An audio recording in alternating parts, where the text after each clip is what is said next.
여러분 지난 한 주간 동안 아니 몇 주 동안 추위 때문에 고생이 많으셨죠?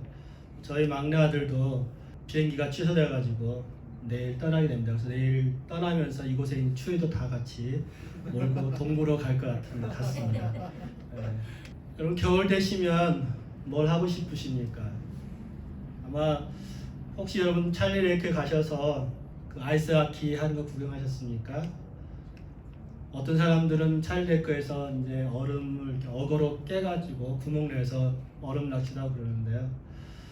제가 좀 여유가 생기면 보트를 사서 아니면 RV를 사서 여름에는 RV를 타고 가서 찰리레이크든 레이크에서 이제 낚시도 하고 그랬으면 좋겠다는 그냥 하나의 조그만 큰 소망인가요? 조그만 소망을 꿈꾸기도 합니다. 근데 여러분 보트가 있다는 것은 아니면 RV 그 차가 있다는 것은 어느 정도 좀 여유가 있어야 가능하겠죠. 그죠?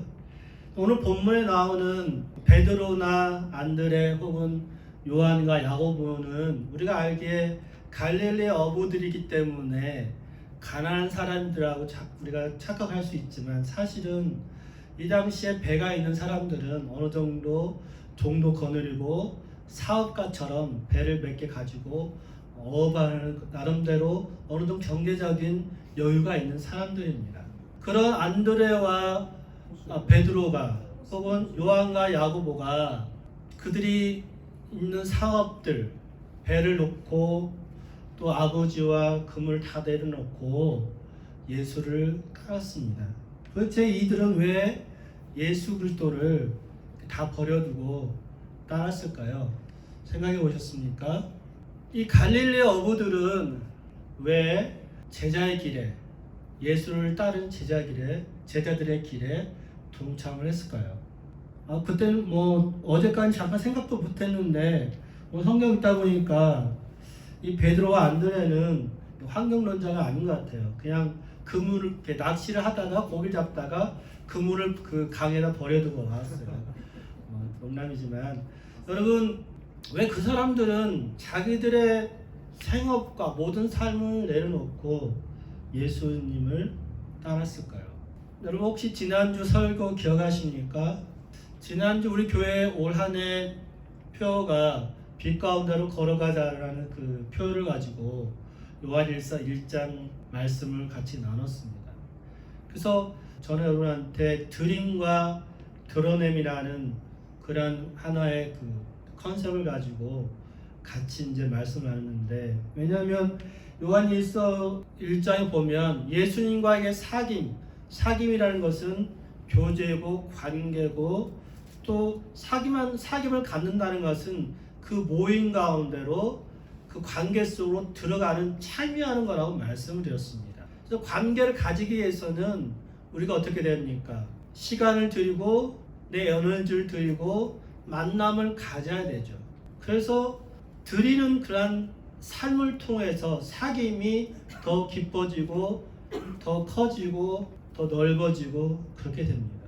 또한 더 나아가서 요한 1서에서 우리가 하나님과 사귐을 갖고자 한다면 죄가 있어서는 하나님과 사귐이 이루어질 수 없습니다. 그렇기 때문에 죄를 다 나를 드러내놓고 회개하고 죄 용서를 받아야 되고 나의 마음을 하나님께 다 내어드림으로 말미암아 드러냄으로 말미암아 하나님과의 그 교제 속에 갈 수 있다고 빛 가운데 들어갈 수 있다라고 말씀을 드렸습니다. 또 오늘 본문에서는 예수님이 자기 자신을 빛을 드러내셨음을 우리가 볼 수 있습니다. 여러분 같이 16절 말씀 같이 읽겠습니다. 흑암에 앉은 백성이 큰 빛을 보았고 사망의 땅과 그들의 앉은 자들에게 빛이 비추었도다 하였느니라.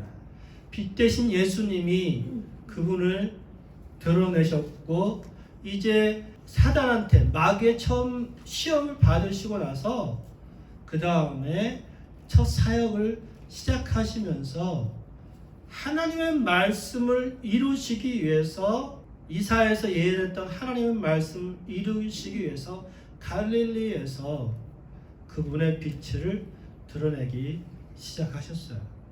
여러분들 우리가 예수님이 갈릴리에서 그분의 빛이 드러났다고 하는데 이 갈릴리 지역, 특별히 오늘 본문에 나오는 이 스불론이나 납달리 지역을 여러분 보십시오.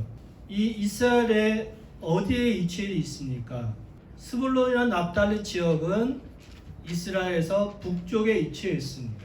그 외에 시리아가 있고요. 그 위쪽으로는 아시리아가 있고 저쪽 멀리는 이제 바벨론도 있겠지만은 이스라엘 역사 속에서 이 납달리나 스불론은 외세가 침공해 들어올 때에 국경에 있기 때문에, 특별히 북쪽에 있기 때문에 제일 먼저 공격을 받고 유린당한 지역이 납달리 스불론입니다. 그래서 13절 보시는 것처럼 혹은 15절 보시는 것처럼 스불론 땅과 납달리 땅 혹은 요단강 저편 해변길과 이방의 갈릴리, 이런 갈릴리 지역, 저 위쪽에는 헐몬산에서 물이 흘러서 갈릴리로 오고 거기서 예수님의 제자들이 어부로서의 삶을 살고 있었는데 그 인근 지역의 사람들이 외세의 침략을 가장 많이 받다 보니까 고통을 많이 받았습니다. 우리가 한국의 역사를 보면 가장 고통을 받은 데가 어디입니까? 지금 저 지도는 7세기 지도인데 돌궐과 고구려 이렇게 보이십니까? 7세기에 지금은 뭐 저쪽 한경도 나오지 않지만은 우리 역사 속에 보면 한경도 지역은 대개 산악지도 지형이기도 하고 그래서 많은 사람들이 침공 많이 받는 지역이기도 하고 고통을 많이 겪었습니다. 추위도 심하고요, 그죠? 여러분 한국 역사에 그런 것처럼 이스라엘도 그러한 침공의 역사가 있을 뿐만 아니라 지리적으로 보면 이 땅은 참으로 잊혀진 혹은 버려진 땅입니다. 버림받은 땅입니다. 우리 열왕기상 9장 10절에서 14절 말씀을 한번 펴보시겠습니다. 솔로몬이 20년 동안 왕이 되어가지고 여호와의 성전과 또 솔로몬 왕궁을 지었습니다. 이 성전을 지을 때, 왕궁을 지을 때 백향목과 아니면 일꾼들과 많은 사람들을 불러왔기 때문에 그 값으로 솔로몬이 히람 왕한테 땅을, 여기 보면 20곳을 히람 왕한테 주었다 그러는데 20번에 걸쳐서 히람 왕한테 이 땅을 줬는데 거기가 바로 갈릴리 지역입니다. 근데 그 갈릴리가 기본적으로 하나님께서 여호수아가 이 가나안에 들어갈 때 주신 약속의 땅의 한 부분입니다. 그럼에도 불구하고 그 땅이 별로 쓸모가 없고 가치가 없다고 생각하기 때문에 솔로몬은 그 땅을 히람한테 주었습니다. 본래 선물은 좋은 것을 줘야 되지만은 이 솔로몬 왕은 자기의 좋은 것을 뺏기기 싫기 때문에 가치가 없다고 생각되어진 버려진 땅 같은 이 납달리 스불론 땅의 20곳을 이 히람 왕한테 주었습니다. 히람 왕이 와서 보니까 그 땅이 별로 왜 이래, 쓸데없네, 쓸모없네, 별로 마음에 안 드네. 그래서 이름을 가불이라고 했습니다. 그 가불이란 뜻이 뭐냐면 메마르다, 황폐하다는 뜻입니다. 가볼 땅이 아니에요. 가볼 지역이 가볼 땅이 아니라는 거예요. 정말 쓸모없는 황폐한 메마른 땅입니다. 이런 땅을 주었을 만큼 지금 예수님께서 사역을 시작했던 이 갈릴리 지역이, 인근 지역이 상당히 메마르고 쓸모가 없는, 잊혀진, 버려진 땅입니다. 또 역사적으로 보면 열왕기 15장 29절을 보면 이스라엘의 베가 왕이 아수로부터 침략을 받았을 때 그 지역의 사람들이 포로로 끌려갔고 그 다음에 그 지역에 이방인들이 몰려 들어오기 시작합니다. 특별히 아수르는 열왕기하 17장에 더 보시면은 다른 여러 지역의 사람들을 사마리아와 그 인근 지역으로 데리고 들어와서 이스라엘 민족을 혼혈시켜 버립니다. 단일 민족이 아니라 혼혈 민족으로 섞어 버립니다. 그렇기 때문에 예수님 당시에 사마리아 사람들이 천대시 받고 이방인만큼 못한 그런 사람들로 취급받았던 것이 그 이유입니다. 그만큼 이렇게 갈릴리 인근 그 북쪽 지역은 잊혀지고 쓸모가 없고 가치가 없는 그런 땅입니다. 이러한 곳에 예수님께서 오셔서 복음을 선포하시죠. 특별히 예수님이 이 지역에서 사역을 시작하셨고 사역을 마치실 정도로, 다시 말해서 예수님이 거기서 자라나셨을 뿐만 아니라 태어난 곳은 베들레헴이지만 그분이 성장한 곳은 갈릴리 지역이고, 또한 그곳에서 이 예수님의 제자들과 함께 사역을 시작하셨고 계속해서 사역하시다가 죽으시고 부활하셔서 갈릴리에 먼저 가서 제자들을 기다리셨고 만나셨습니다. 그만큼 갈릴리는 예수님 사역의 중심 무대였죠. 네, 여러분 다시 본문 들어오셔서 17절 말씀을 다시 보시면, 본문 17절 말씀을 보시면, 이때부터 예수께서 비로소 전파하여 이르시되 회개하라 천국이 가까이 왔느니라 하시더라 말씀하실 때, 언제예요? 지금 이때로부터예요. 이사야가 선포했던 그 예언의 말씀을 지금 이때로부터 비로소 선포하시는데, 그 예수님의 사역의 시작이 갈릴리로부터 지금 이제 시작되었다 말씀하는 것처럼, 이 예수님이 마태복음 16장 보면 똑같은 표현이 있습니다. 마태복음 16장에 보시면 16장 21절에 보시면 이때부터 예수께서 비로소 십자가에 못 박혀 죽을 것을 제자들한테 말씀하셨다고 말합니다. 그러니까 갈릴리 사역의 시작이 지금 시작되었던 것처럼 예수님의 그 십자가의 고난에 대해서 이야기하심으로써 고난의 길을 가시죠. 그러니까 갈릴리로부터 예루살렘으로 가는 그런 여정의 길들을 지금 시작하고 계시는데요. 지금 이 갈릴리는 정말로 비천하고 쓸모없고 외면당하고 아무런 가치가 없는 땅입니다. 그래서 요한복음 1장에 보면 나다나엘이 무슨 갈릴리에서 선한 것이 날 수 있느냐라고 요한복음에는 말합니다. 그만큼 인정받지 못하고 50% 이상의 사람들이 이방인이 살 만큼 사람들로부터 인정받지 못한 지역이 갈릴리입니다. 그런데 예수님은 이 갈릴리에서 시작을 하시면서 이방인과 이스라엘에게 복음을 전하시면서 생명을 주시죠. 똑같습니다. 사도행전 10장에 보면 베드로가 고넬료의 집에 가서 복음을 전할 때 하나님은 외모로 사람을 취하시지 않는다고 말합니다. 나는 이전에는 몰랐는데 외모, 어떤 이방인이든 이스라엘이든 잘 살든 부자이든 가난하든 하나님은 외모로서 구원하신 것이 아니라 모든 사람을 구원하신다라는 그런 뜻을 이 베드로는 알게 됩니다. 다시 말해서 예수님의 그 관심은, 예수님의 마음은 사람의 외모에 있지 않고 그 영혼에 있습니다. 사람을 잘 살고 못 살고가 아니라, 혹은 이 사람이 가치 있다 가치 없다가 아니라 정말 그 모습 그대로 그 영혼을 보시는 주님의 마음이 담겨져 있습니다. 하나님의 역사는 어떤 예루살렘에서 또 왕족으로 태어난 사람 아니면은 권력이 있는 사람을 선택해서 사역을 시작하는 것이 아니라, 오늘 나온 것처럼 베드로나 안드레나 야고보나 요한처럼 정말 순종하고자 하는 사람, 따르고자 하는 그런 마음이 있는 그런 영혼과 함께, 그런 하나님의 백성과 함께 하나님은 그분의 일을 이루십니다.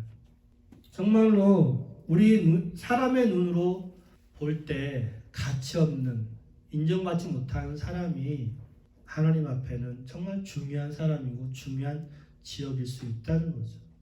여러분, 우리는 여기 캐나다 BC 북쪽에 있기 때문에 알래스카랑 가까운 것 같으면서도 잘 못 가보죠. 알래스카 하이웨이 옆에 있지만은 못 가보지만, 알래스카를 한번 보십시오. 알래스카가 여러분 얼마에 팔리지 아십니까? 720만 불에 팔렸어요. 그 당시에 1867년도에 러시아한테 720만 불에 팔렸습니다. 720만 불이면 밴쿠버 좋은 집 한 채 값이죠. 물론 이제 그 당시 돈으로 그렇지만은 이렇게 알래스카가 720만 불에 팔렸기 때문에 그 땅은 얼어붙은 황무지라는 표현도 받기도 하고 무슨 얼음 박스다라는 표현을 듣기도 하고 그랬죠. 근데 알래스카는 지금 어떻습니까? 세계 석유의 10분의 1이 매장되어 있다고 그러기도 하고요. 천연가스든 뭐 천연자연물 많죠. 그리고 요즘에 이제 뭐 지구 온난화를 저는 잘 믿지 않지만 어쨌든 그 온난화라는 이유 때문에 북극이 녹으면서 북극 항로가 열렸습니다. 그래가지고 한국에서 유럽까지 배로 운송을 하는데 걸리는 그 시간보다 저 북극 항로를 통해서 유럽 가면 30%의 시간이 절약된다고 해요. 그만큼 북극 항로가 지금 뜨는 지역이기 때문에 많은 나라들이 중국은 저기에 그 연관되어 있지 않지만은 업적으로 참여하기도 할 정도로 많은 사람들이 탐내는 지역이 지금 저 북극 쪽입니다. 근데 이 알래스카란 지역이 정말 황무지고 동토의 땅, 얼어붙은 땅이지만 그 땅이 가치가 있죠. 그 땅이 석유가 있고 자원이 있고 무언가 있기 때문에 가치가 있는 겁니다. 이 갈릴리한 곳도 그 자체로서 황무지고 가치가 없는 지역이지만 그곳에 누가 있는가? 바로 예수가 계셨고 그분이 사역을 하셨고 그분이 그곳에서 복음을 전하셨기 때문에 그곳에 생명의 빛이 드러나 있고 가치가 있고 위로와 축복과 은혜를 받은 땅이 갈릴리가 되었습니다. 여러분 보센존에 지난주에 마이너스 40 됐나요? 39도까지 제가 본 것 같은데 이 땅에 살면서 얼마나 고생이 많으십니까? 근데 여러분이 있음으로 말미암아 그 안에 계신 예수님의 빛이 여러분 안에 있음으로 말미암아 여러분은 정말 소중한 분이고 정말 의미가 있고 가치가 있는 사람들입니다. 한 발 더 나아가서 여러분이 베드로나 요한처럼 혹은 야고보나 안드레처럼 예수님을 따른 삶으로 결단하고 여러분을 들여질 때 여러분 정말 예수의 제자다운 삶을 살아갈 수가 있는 거죠. 그래서 여러분 제가 여러분한테 드리고 싶은 말씀은 17절 말씀입니다. 회개하라 천국이 가까웠느니라 예수님이 선포를 하시죠. 근데 예수님이 회개하라 천국이 가까웠다 말씀하실 때 그 회개는 죄를 자복하고 나의 죄를 드러내고 용서를 구하는 것도 되지만은 그 회개는 제자리로 돌아오는 것일 수도 있습니다. 본래 있던 자리로 하나님의 백성이었던 우리가 죄로 말미암아 그 자리를 떠나버렸습니다. 하나님의 백성의 자리로 돌아오라는 겁니다. 복귀하라는 거예요. 우리가 집 나간 아들이 곧 말썽 부린 자녀가 집을 나갔습니다. 근데 그 아이가 자기의 죄를 다 부모한테 와서 자백한 그거에 앞서서 중요한 건 뭡니까? 다시 부모한테로 오는 게 중요합니다. 가정으로 돌아오는 것, 제자리로 돌아오는 것, 그거 중요한 것처럼 하나님이 우리를 향해서 너희는 하나님의 백성의 자리로 다시 돌아오라 이렇게 선포를 하시는 거죠. 그래서 이 회개하라는 그런 표현은 언약의 자리, 내가 너희를 이스라엘 언약의 백성 부른 것처럼 너희는 그 백성의 자리로 다시 돌아오라 이렇게 예수님이 선포를 하시는 겁니다. 이 땅은, 이 세상은 이스라엘 백성이 애굽에서 종살았을 때 신음하고 고통당한 것처럼 죄로 묶여 있습니다. 이 땅은 죄악으로 묶여 있죠. 그런데 이스라엘 백성들이 종되었던 애굽에서 나와서 가나안에 들어가는 것처럼 본래 하나님께서 아브라함에 약속했던 그 땅으로 오는 것처럼 구원받는 자리로 돌아오는 것이 우리 그리스도인들의 삶이고 또 그렇게 하셔야 된다는 거죠. 그래서 우리가 올 한 해 살아가면서 돈을 잘 벌고 어떤 사업이 잘 되고 혹은 우리 시간당 받는 웨이지가 올라가고 이것이 축복받는 것이 아니라 정말로 올 한 해 동안 우리의 영이 먼저 하나님과의 그 만남의 자리로 돌아오는 것, 그것이 진짜 축복이고 은혜인 겁니다. 우리의 영이 건강하고 영이 잘 돼야 우리 육신이 살아날 수 있습니다. 우리 영이 메마르고 성령 충만하지 않으면 어떻게 이 죄악된 세상을 이겨나갈 수 있겠습니까?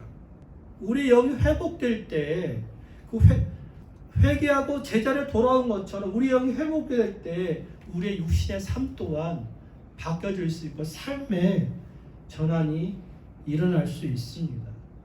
예전에는 예수님이 갈릴리에 계셨지만은 그때는 예수님 사람들이 몰라보았습니다.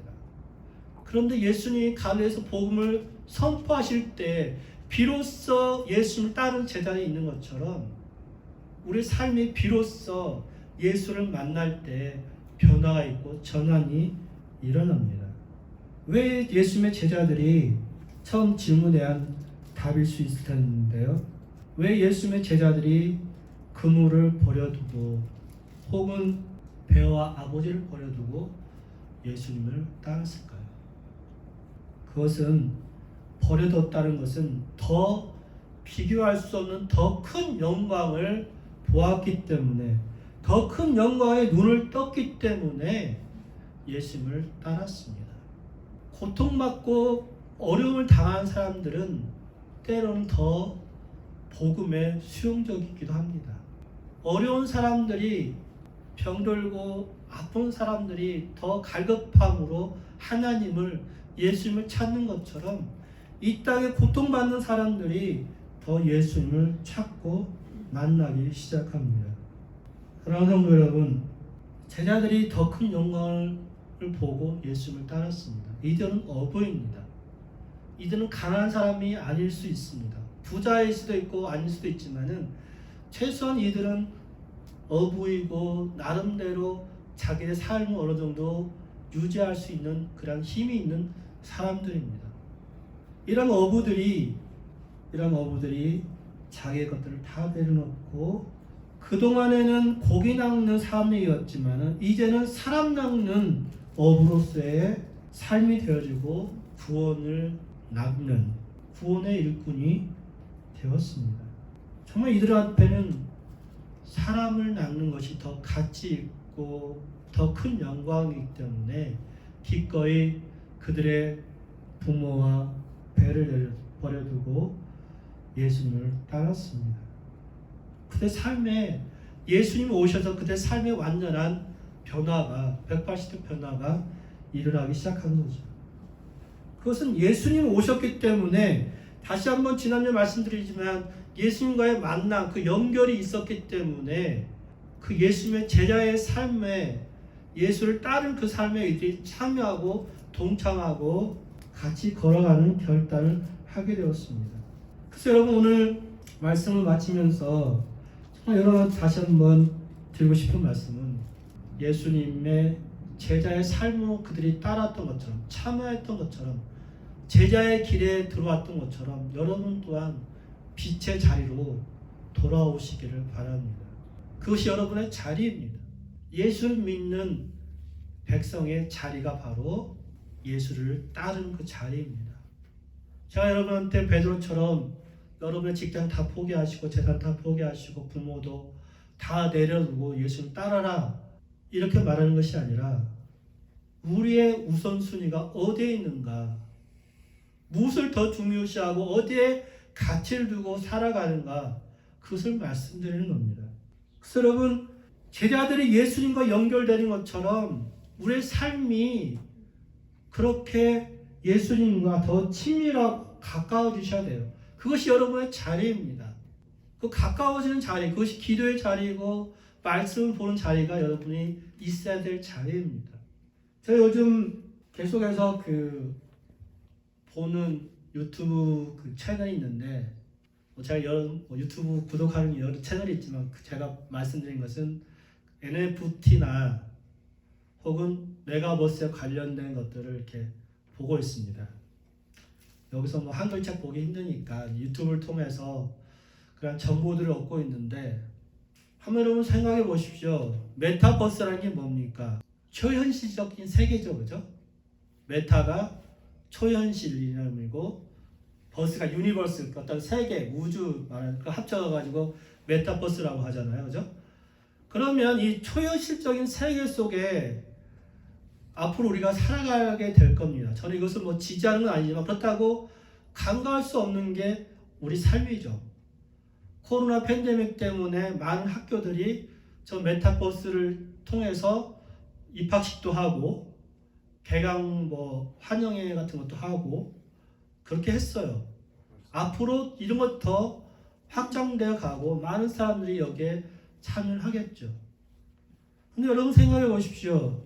여러분의 몸은 여기 있지만은 그 저 웹상에서 가상 세계에서 우리의 정신과 세계는 거기에 가 있습니다. 근데 우리는 여기 땅에서 먹고 살아야 됩니다. 만약에 어떤 우리가 부모의 입장이라면 우리 자녀가 그냥 컴퓨터에 빠져가지고 먹지도 않고 자지도 않고 지낸다고 한번 생각해 보십시오. 그러면 부모의 입장에서는 야, 너 먹어야지, 뭐 좀 먹어야지, 또 게임하고 있으면 되냐, 컴퓨터만 하고 있으면 되냐, 잔소리를 하기 시작할 겁니다. 학교에 가서 공부해야 될 아이가 만약에 컴퓨터만 하고 있다면, 게임하고 있다면 너의 자리, 공부하는 자리로 가야 되지 않니라고 아마 말할 겁니다. 그런 것처럼 우리가 지금 초현실적에 살고 있지 않지만 여러분 휴대폰 한번 보십시오. 저도 휴대폰을 틈만 나면 휴대폰 자주 보는데 내가 휴대폰을 보는 것 같지만은 그 알고리즘을 통해서 또 다른 거 따라가 보게 되고 그러면 나는 내가 휴대폰을 봤지만은 술을 마신 것처럼 그 휴대폰이 나를 들여 마시고 있는 것이 된다는 거죠. 제가 여러분한테 말씀드리는 것은 뭐 휴대폰 보면 안 된다, 뭐 컴퓨터, 인터넷 하면 안 된다, 유튜브 하면 안 된다, 이것을 말하는 것이 아니라 우리가 머물러야 할 자리 가운데로 와야 된다는 거예요. 거기에 빠져 있더라도 다시 돌아와야 된다는 거죠. 특별히 어떻습니까? 하나님과 예수님과 연결된다면 우리가 기도의 자리로, 말씀 보는 자리로 와야 된다는 거죠. 그래야지만이 우리의 영이 깰 수가 있는 거예요. 모든 눈으로 보는 미디어는 후두엽인가요? 뇌의 전두엽을 자극하지 않고 그렇기 때문에 생각하고 분별하고 이런 것들이 없습니다. 말씀의 자리로 들어가서 그 말씀 보면서 생각하고 묵상하고 기도하면서 하나님과의 만남이 이루어질 때 그때 그 자리가 빛의 자리고 예수님을 경험한 자리가 된다는 겁니다. 정말 여러분 혹시 올해 들어서 여러분 안에 영적인 감각이 무뎌졌다면 영적인 감각을 회복하는 자리로 돌아오십시오. 예수님이 빛을 보여주셨는데 빛과 멀리하지 말고 그 빛으로 오시라는 겁니다. 예수님과 더 가까이 빛의 자리로 오셔서 예수를 만나시고 그분의 은혜를 경험하시면서 정말로 빛의 자리에서 올 한 해 동안 승리하시는 성도가 되시기를 예수 그리스도로 축원합니다.